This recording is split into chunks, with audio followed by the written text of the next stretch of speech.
The 11th chapter of Hebrews is often called the Hall of Faith, and for good reason. It's a powerful testament to lives lived in radical trust.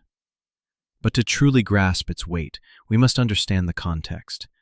The recipients of this letter were weary. They were considering abandoning the Christian faith and returning to the familiar rituals of Judaism. The author's response is not to scold, but to inspire. He reframes the entire history of their people as a story of forward-looking faith. He begins with a definition that is both poetic and precise.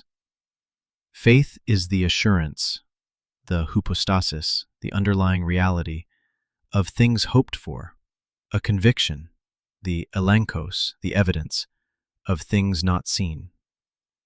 Faith, he argues, is the title deed to a property you have not yet seen. He then presents his witnesses, Abel, Enoch, Noah, and then Abraham, the paradigm of faith. By faith Abraham obeyed when he was called, not knowing where he was going.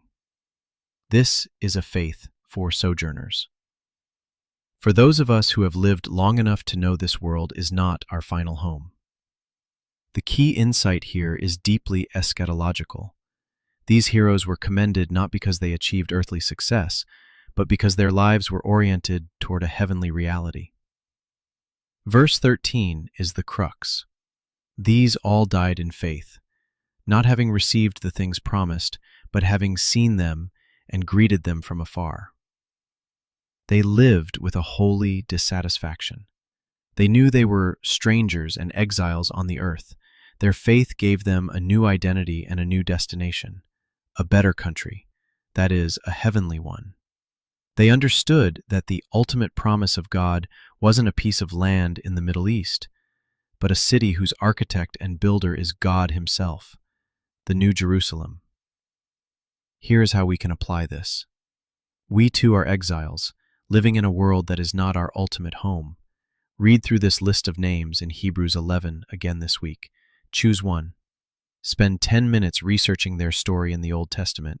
Then ask yourself, how can their forward-looking faith, their trust in a heavenly country, reorient one of my priorities or decisions this week? We are but strangers on this sod, exiles in this land.